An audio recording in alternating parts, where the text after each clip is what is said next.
नमस्कार दोस्तों, मैं राजीव आपडेक्स में आप सभी को बहुत बहुत स्वागत करता हूं। फ्रेंड्स, सबसे पहले मैं आपसे पूछना चाहूँगा, अगर आप स्टॉक फ्यूचर्स में ट्रेड करते हो तो स्टॉक की सिलेक्शन कैसे करते हो? Obviously through some technical analysis, right. लेकिन अगर आप stock selection based on some fundamentals करते हो और उसमें एंट्री और एग्जिट के लिए टेक्निकल एनालिसिस की मदद लेते हो तो आपको ट्रेडिंग में सक्सेस मिलने की चांसेस जो है वो बहुत बढ़ जाती है। ठीक है, तो आज मैं आपको दिखाऊंगा फंडामेंटल पैरामीटर्स की बेस पर स्टॉक की सिलेक्शन कैसे करें। स्टॉक फ्यूचर्स, ठीक है, मैं फ्यूचर्स की बात कर रहा हूँ। स्टॉक फ्यूचर्स की सिलेक्शन कैसे करें ताकि आपका ट्रेडिंग में सक्सेस रेट बढ़ जाए।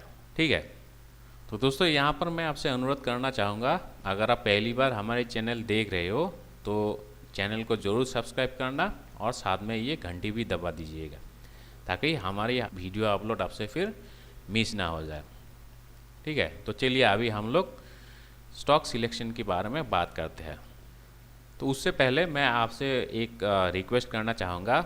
मैंने ये जो मेरी किताब है day trading for a living, ये 2 दिन के लिए तो फ्री कर दिया आप लोग के लिए, मेरा सब्सक्राइबर दोस्तों के लिए। अगर आपने ये किताब पढ़ी हो तो इसको ज़रूर एक रिव्यू लिखना अमेज़न में। अगर आपको अच्छा लगा फिर भी लिखना, ख़राब लगने से भी लिख देना, यही मेरा रिक्वेस्ट है। ठीक है, तो एनीवे अभी हम लोग स्टॉक सिलेक्शन के बारे में बात करते हैं।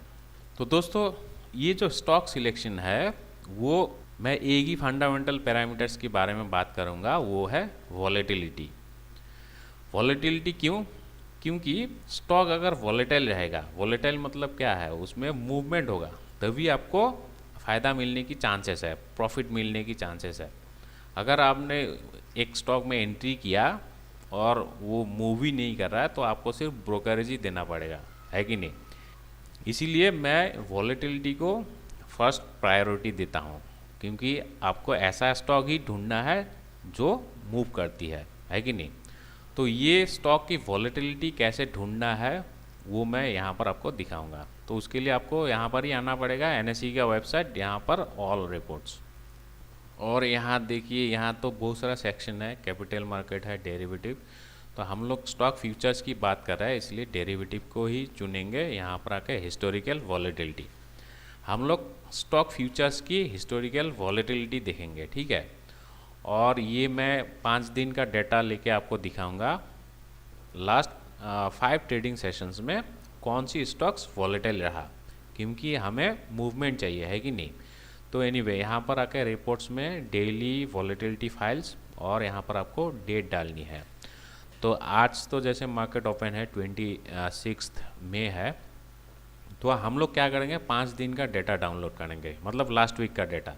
सो 18 से लेके हम लोग देखेंगे कौन सी स्टॉक वॉलेटाइल रहा। ठीक है, और ये मैं 5 दिन का डेटा क्यों लिया, इसका भी एक रीज़न है, क्योंकि मैंने ये बात ऑब्ज़र्व की है कि जो स्टॉक्स वॉलेटाइल रहता है उसका वॉलेटिलिटी जो है वो कम से कम 4-5 दिन रहता ही है, इसलिए मैं 5 दिन का डेटा लिया। तो आप 2-3 दिन का भी डेटा देख सकते हो, लेकिन 5 दिन जो है वो एक अच्छा बेस है। ठीक है, ओके, ये आ गया 5 दिन का वॉलेटिलिटी रिपोर्ट। तो ये खोल के देखते हैं क्या क्या है इसमें। ओके, यहाँ पर देखो, ये तो डेट है, यहाँ पर सिंबल मतलब कौन सी स्टॉक है, फीचर्स। यहाँ पर एक बढ़िया चीज़ है, यहाँ पर आपको अंडरलाइंग क्लोजिंग प्राइस, मतलब जो कैश मार्केट की क्लोजिंग प्राइस है, प्रीवियस डे क्लोजिंग, उसके बाद लॉग रिटर्न्स है, previous day volatility, current day volatility. तो ये कैश सेगमेंट की डेटा है, ये सारी डेटा हमें नहीं चाहिए, तो इसको हम लोग डिलीट कर देंगे। और हमें क्या चाहिए, फ्यूचर्स की डेटा। तो ये फ्यूचर्स क्लोजिंग प्राइस है और ये है प्रीवियस डे क्लोजिंग प्राइस। तो हमें प्रीवियस डे भी नहीं चाहिए, हमें इसका जो क्लोजिंग प्राइस है आज की, मतलब 18 मई की क्लोजिंग प्राइस चाहिए और उस दिन की volatility, so current day volatility, ये डेटा चाहिए। तो हम लोग ये सबको डिलीट कर देंगे। ठीक है, तो ये डिलीट हो गया और इसको भी हम लोग डिलीट कर देंगे। यहाँ पर अभी ये क्या है, सिर्फ क्लोजिंग प्राइस है और ये वॉलेटिलिटी। तो यहाँ पर एक फॉर्मूला लगा देते हैं, वॉलेटिलिटी इतना है, ये डेली वॉलेटिलिटी है। ठीक है, तो डेली वॉलेटिलिटी इनटू इसका क्लोजिंग प्राइस, मतलब प्राइस, स्टॉक की जो प्राइस है, ये फ्यूचर्स की प्राइस है, ठीक है, अंडरलाइंग का प्राइस नहीं है। तो यहाँ पर 37.87 आया, मतलब ये जो स्टॉक है फ्यूचर्स, ये दिन में 37 रुपीज़ ऊपर या 37 रुपीज़ नीचे, 1120 रुपीज़ से ये 37 रुपीज़ ऊपर या 37 रुपीज़ नीचे ट्रेड कर सकती है उस दिन में, ठीक है। तो ऐसे करके हम लोग हर स्टॉक की डेली रेंज निकाल लेंगे। तो ये तो आ गया। टोटल डेरिवेटिव मतलब फ्यूचर सेगमेंट में कितना, अभी 152 स्टॉक्स है, ठीक है। तो ये तो डेली उन लोग का ट्रेडिंग रेंज आ गया।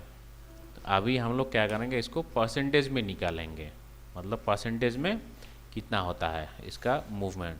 तो this divided by this into 100, तो ये 3.8% हो जाता है, ठीक है।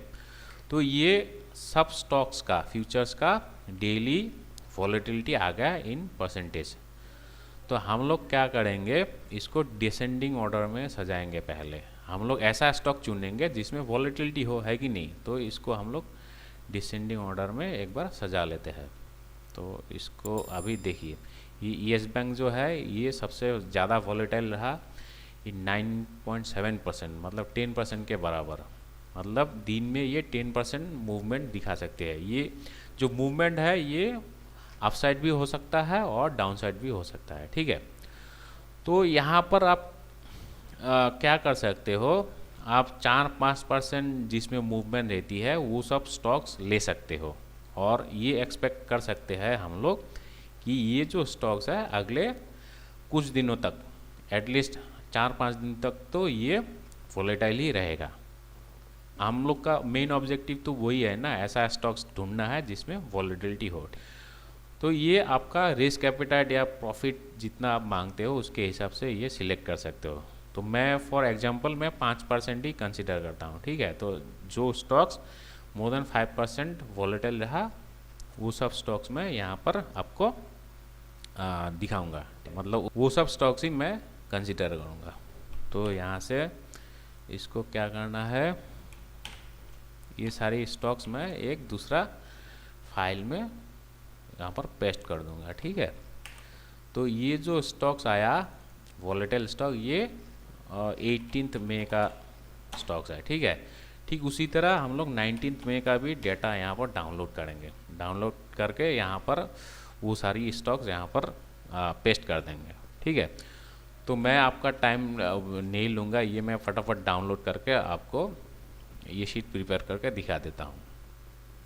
तो ये देखिए आ गया, मैं 5 दिन का डेटा डाउनलोड करके दिखाया। ये सारी जो स्टॉक्स है इसमें डेली इन लोग का वॉलेटिलिटी जो है वो मोर देन 5% रहा, ठीक है। तो ये सारी स्टॉक्स में हम लोग फ्यूचर्स में ट्रेड कर सकते हैं। तो यहाँ पर जैसे बहुत सारा स्टॉक्स है, कुछ कुछ स्टॉक ये वाला दिन में नहीं है इस पर्टिकुलर डे में। तो हम लोग जो कॉमन स्टॉक्स है, जो स्टॉक्स 5 दिन वॉलेटाइल रहा मोर देन 5%, वो सब स्टॉक्स ही लेंगे, ठीक है। तो उसके लिए जिस दिन सबसे कम स्टॉक्स था लिस्ट में वो वाला स्टॉक्स हम लोग पहले लेंगे, ये वाला, और इसको हम लोग कंडीशनल फॉर्मेटिंग करके हाईलाइट कर देंगे डुप्लीकेट वैल्यूज़। तो यहाँ पर ये सारी डुप्लीकेट्स वैल्यू है। ये जो इंफ्राटेल यूपीएल है ये 21 तारीख को था लेकिन 22 तारीख को नहीं था, तो इसको हम लोग डिलीट कर देंगे। ठीक उसी तरह इसको भी हम लोग डिलीट कर देंगे।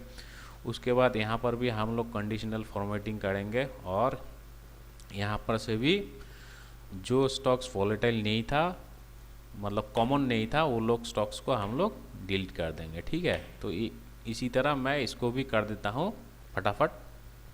तो ये देखो आ गया, यहाँ पर जितना स्टॉक्स है वो सब स्टॉक 5 दिन कॉमन था, मतलब 5 दिन इन लोग का वॉलेटिलिटी मोर देन 5% था, ठीक है। तो ये जो 22 तारीख का स्टॉक्स है ये सारी स्टॉक्स हर दिन कॉमन था। तो ये सारी स्टॉक्स में हम लोग ट्रेड कर सकते हैं फ्यूचर्स में, और अगर हम लोग इसमें ट्रेड करेंगे तो इसमें प्रॉफिट मिलने का चांसेस जो है, इसमें एटलीस्ट मूवमेंट रहेगी, ठीक है। तो ये स्टॉक आपने चुन लिया, और यहाँ पर आपको और एक चीज़ देखना है, जैसे येस बैंक तो लास्ट कुछ 2-3 महीने से वॉलेटाइल ही रहा। उसके बाद आइडिया में तो मैं ऐसे ही अवॉइड करता हूँ, क्योंकि ये बहुत लो वैल्यू स्टॉक है, तो इसको मैं अवॉइड ही करूँगा। उसके बाद बाकी सारा स्टॉक्स में हम लोग ट्रेड कर सकते हैं। तो यहाँ पर आपने जैसे हम लोग को 27 स्टॉक्स मिल गया, तो इस हफ्ते में हमें ये सारी स्टॉक्स में इंटरडे कर सकते हैं स्टॉक फ्यूचर्स में, ठीक है।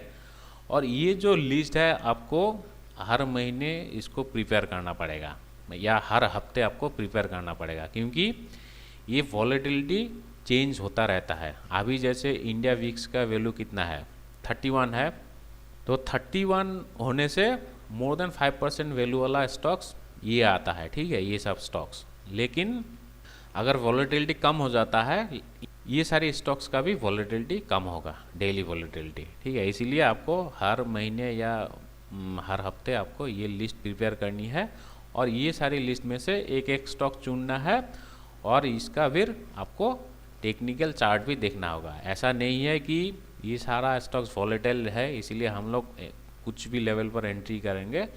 यहाँ पर आपको उन लोग का चार्ट खोल के देखना होगा, और अकॉर्डिंगली आप उसका सपोर्ट और रेजिस्टेंस निकाल लो, और buy near the support, sell near the resistance, as simple as that, ठीक है। ऐसा स्ट्रेटजी अप्लाई करो तो आपको मुनाफा मिलने का चांसेस जो है वो बहुत ही बढ़ जाती है।